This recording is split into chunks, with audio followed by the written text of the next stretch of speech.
To read or not to read, that is not even a question. Whether 'tis nobler in the mind to suffer through 250 chapters of skip beat, or pick up the series despite your doubts, and by reading, experiencing peak. Wow. I may canonically hate Shakespeare on this channel, but of all languages, he decided to speak facts here. If you've been in the manga community for a while now, you've probably heard of skip beat. Whether you've read it, you've watched it, or neither. One mention of the manga is bound to garner one of two reactions. The ever so common, "It's still ongoing?" Or the tried and true, "OMG, 90s yaoi proportions." Both of which are reactions that come from the weak. The weak who have not yet read the masterpiece that is skip beat, or still have yet to understand its pure and utter brilliance. I myself was once one of the weak, led astray by these statements. I spent long and arduous nights pondering how many chapters of this manga were even necessary, and I was brainwashed into thinking that the art wasn't good. Much like when I avoided reading Mars, I also avoided reading skip beat because the premise just didn't seem to be appealing to me. However, these troubled days are a thing of the past. I've changed my ways, saw the light, was reborn anew.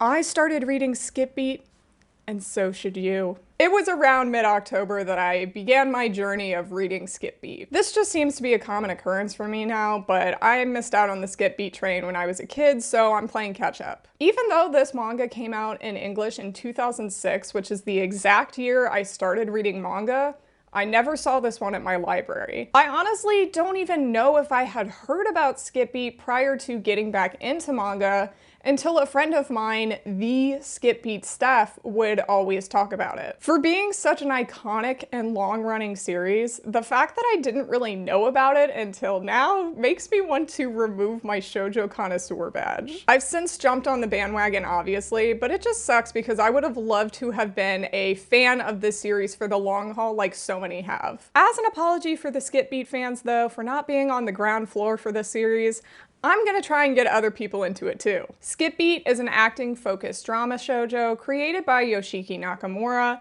that began serializing in Hanato Yume in 2002. Nakamura has been on the shoujo scene since the early 90s, where she debuted with a sports romance manga that was also featured in Hanato Yume. Her most notable series prior to skip beat was Tokyo Crazy Paradise, which was a 19-volume action gangster shoujo series that we never got in English, but of course the Italians have it. Italians. Skip beat just celebrated its 20th anniversary with an art exhibit in Japan, as well as boasting up to 15 million copies sold. In those 20 years, skip beat has gotten an anime adaptation, a live action adaptation, has 48 volumes out currently, and is a well-loved staple shoujo series even to this day. The story of skip beat follows a 16-year-old girl named Kyoko Mogami, who has just moved from Kyoto to the big city of Tokyo. She's a happy-go-lucky girl who works several jobs to afford her rent, as well as merch for her favorite celebrity, Sho Fuwa. He's not just any old celebrity, though. He's also Kyoko's childhood friend, crush, and the reason she moved to the big city to help support his dream of making it big. Although because she's constantly supporting him, she has no time or money for herself and spends her days working or taking care of their apartment. One day, wanting to surprise Sho at work, Kyoko goes to deliver him food from her job. There, she happens to overhear Sho talking about her to his manager, and he doesn't really have anything nice to say. He calls her plain and boring, but the worst of it is that he admits he only asked Kyoko to come to the city with him as a glorified housemaid. Upon hearing this, the Pandora's box inside of Kyoko opens, and she unleashes all of her hatred onto Sho for ruining her life up until now. Although Sho just taunts her that she'll never be able to do anything to him now that he's a celebrity and she's a nobody. Continuing that if Kyoko wants to get her revenge on him, she's gonna have to enter showbiz. While Sho says this unseriously, Kyoko takes this seriously. After this confrontation, Kyoko decides to drastically change her looks, buy new clothes, and barge into the biggest talent agency, LME, looking to sign a contract to become a talento. To no one's surprise though, she immediately gets kicked out after bugging one of the agents who thinks she's just after one of their agency's hottest commodities, Ren Tsuruga. However, through pure persistence, Kyoko lands an audition for the agency, but in the end messes up in the acting portion and doesn't make the cut. Possibly admitting defeat, Kyoko returns to working a part-time job until a chance run-in with Sho reminds her why she wants to become a celebrity so badly. He can't even recognize what she looks like, and this lights a fire under her butt even more. Kyoko returns to LME to try and get a job one more time, but apparently the agent who got her an audition has been waiting for her. He tells Kyoko that they'll hire her on as a new recruit for their Love Me section in the agency. A section that is for new talentos who are missing something in their acting and need to be able to find it before they can debut. While the section name is stupid and the bright pink outfits are even worse, Kyoko takes this opportunity to catch up to Sho and hone her own skills as an actress. Every new arc of Skip Beat has amazing drama and fun comedy that never feels like it drags too long. I think one thing that really stands out about the series is actually how distinct the arcs are in it. A lot of shoujo don't really distinguish plot or story arcs, but Skip Beat does. There's the Dark Moon arc, the Heel sibling arc, there's training arcs and overcoming obstacles through auditions. While the manga is so clearly a shoujo, at the same time, the pacing of it is very reminiscent to that of a Shonen Jump series. I think this is one reason why I find it kind of weird that people are confused that it could still be ongoing. Skip Beat lends itself to a long-running format, as Kyoko's goal is not only somewhat lofty and unattainable, but her new acting roles leads to new stories and challenges. There can be endless character developments from Kyoko learning how to become a better actress. Even on the romance front of this manga, the slow burn makes sense, as Kyoko is scared to fall in love again because of what happened the first time with Sho. Just as a quick sidebar, but Skip Beat isn't even the longest shoujo series in volumes. That would be Crest of the Royal Family, which has 66 volumes and is still ongoing. For that matter, it currently isn't even the longest running acting focused manga. That would be Glass Mask. I find no issue with Skip Beat being the length it is because I want more of this. Every new volume I read of this series, I get more ecstatic because there's no end in sight. I get to know that these characters in this story aren't going to be leaving me anytime soon, and as someone who just came into this series, that makes me even happier. This is a really special story in so many ways that the length shouldn't be a red flag to people. But what do I know? I use blue light filters when I read. I think what really shows how special this manga is the main heroine herself, Kyoko. The premise of a girl who gets so utterly embarrassed by her crush that she gives up on love entirely and goes on a warpath isn't something we get to see too often. Her rage is never seen as something she should entirely be ashamed of, unless it ends up getting in the way of her job. Kyoko is allowed to be angry, and she's allowed to have revenge as her motivation that ultimately leads her to finding herself in acting. In a small way, I really relate to this too, as bitter emotions are what ended up getting me into photography. While it started off being for negative reasons, it ended up being something I really loved, just like in Kyoko's case. However, this isn't the only thing that makes Kyoko so special as a character. She's part of the Love Me section to get her emotions back, so the series doesn't just focus on her rage,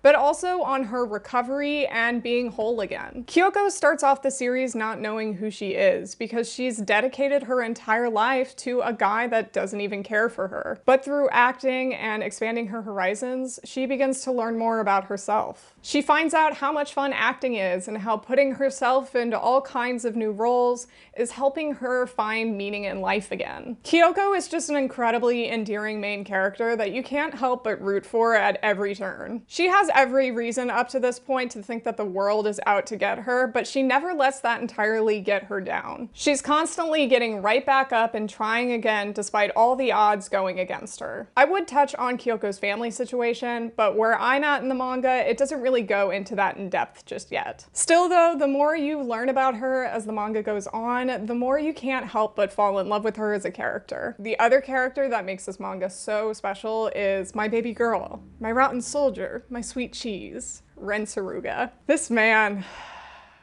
He's perfect in every way. He's my favorite type of character, I think, as we all know by now.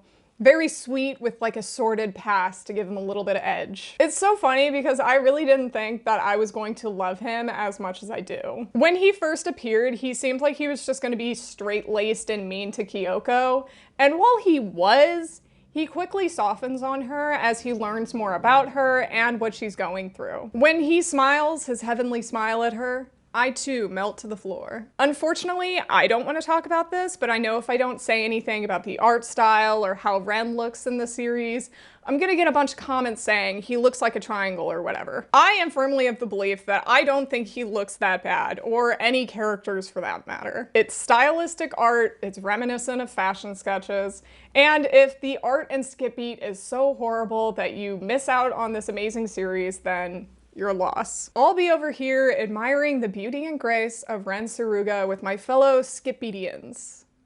My skip-beaters.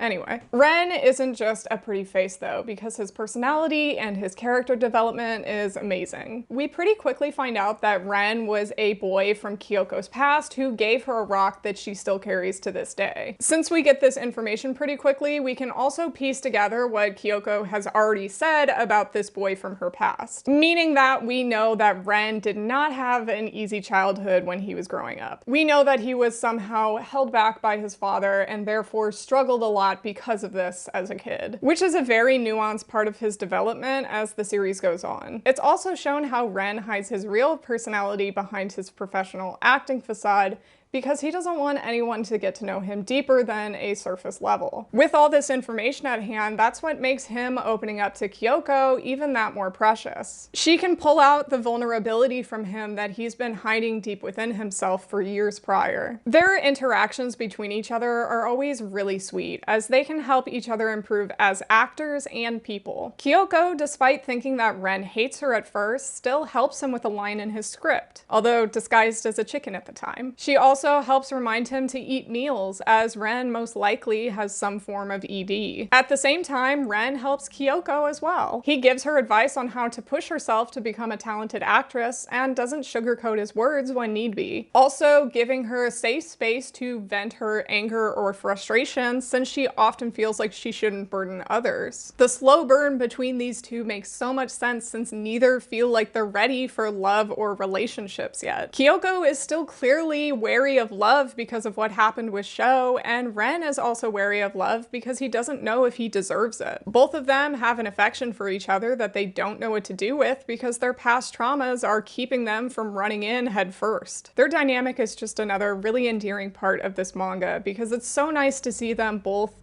be comfortable being themselves in front of each other without hesitation. After talking about my two loves of this series, let's talk about the bottom of the barrel trash that is Sho Fuwa. I hate him so much and with every fiber of my being, which means he's a great antagonist for this series. Never in my life have I wanted to put hands on a fictional character more than I have with Sho. He's so arrogant and self-centered and terrible, and he never really gets better either. For a short time during the Karuizawa arc, you think that maybe, just maybe, he's starting to become a better person, but no, it doesn't take long after for me to want Kyoko to take her grudges and murder him again. Props to Yoshiki Nakamura for creating one of the most unlikable characters on Earth. Every time Sho appears for an arc, my skin crawls, which makes me feel even more connected to Kyoko as a character, because I feel just as pissed as she does when he's around. One of my favorite things about Sho, though, is he wasn't snotty after becoming a celebrity. No. He was always this rude. Being famous didn't change his personality at all. He was always just naturally this intolerable. To an extent though, this just makes me feel worse for Kyoko because she really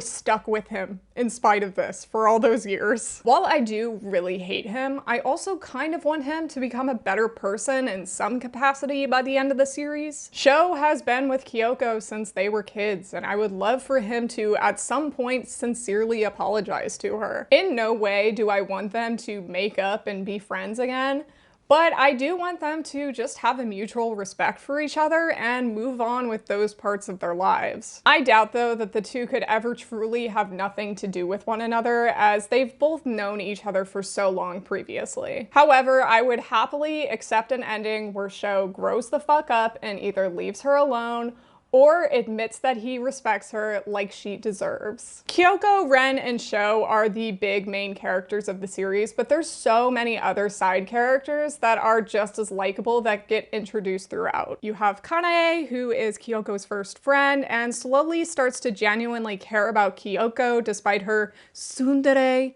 personality. There's also the president of LME, who makes sure to nurture Kyoko as much as possible and sort of plays the father figure to both her and Ren. Yashiro, who's Ren's manager, is a great addition as well because you'd love to see him tease Ren and kind of humanize him. The entire cast of the series has some sort of lovableness to them that just makes Skip Beat all the more fun to read. Whether it focuses on the main characters or not, you can enjoy this series due to the range of personalities that are introduced. After getting around 27 volumes into this series, I can confidently say that this is going to be one of my favorite shoujo series of all time. Other than a couple nitpicks here and there about maybe a certain arc not being entertaining as others, I really don't have much to criticize about Skip Beat. It's just a straight up fun time that's got a lot of heart to it. The characters are fantastic, the comedy makes me do an actual LOL, the romance makes me turn into putty, and the plot is insanely engaging. I guess at most, I could say that the acting stuff comes off a little bit cringy, like when Kyoko learns method acting, but listen. It's an acting manga. We know the stereotype about theater kids. Are we really gonna say that Kyoko or Ren would be above singing show tunes at a Denny's after a play? Actually, I can't really imagine that, but anyway, they're cringe, but they are free. Despite the acting being a little secondhand embarrassment at times, it doesn't mean it's not fun. I love seeing the characters completely switching modes and becoming someone else by just moving their hair a bit or changing posture. All in all, I would highly recommend Skip Beat to any and everyone. There's something to like for the whole family in this manga, and especially if you're a fan of the theater. I'm so happy I ended up taking the plunge and reading this manga despite the length and the premise initially not piquing my interest. Skip Beat has been a very well-needed reprieve from all the emotional series that I've been reading lately. Not that Skip Beat can't be emotional, because it very much is, but the entertainment value is just keeping me constantly engaged in the story. I am just so excited to continue on with this manga. I don't often give thanks to people who bully me on the internet, but to the people who were really wanting me to read Skip Beat, thank you for your pushiness. As I said at the beginning, I have seen the light. Skip Beat is a fantastic and unique read that everyone needs to check out at some point in time. In the famous words of the immortal bard, "I will now exit stage left, pursued by bear."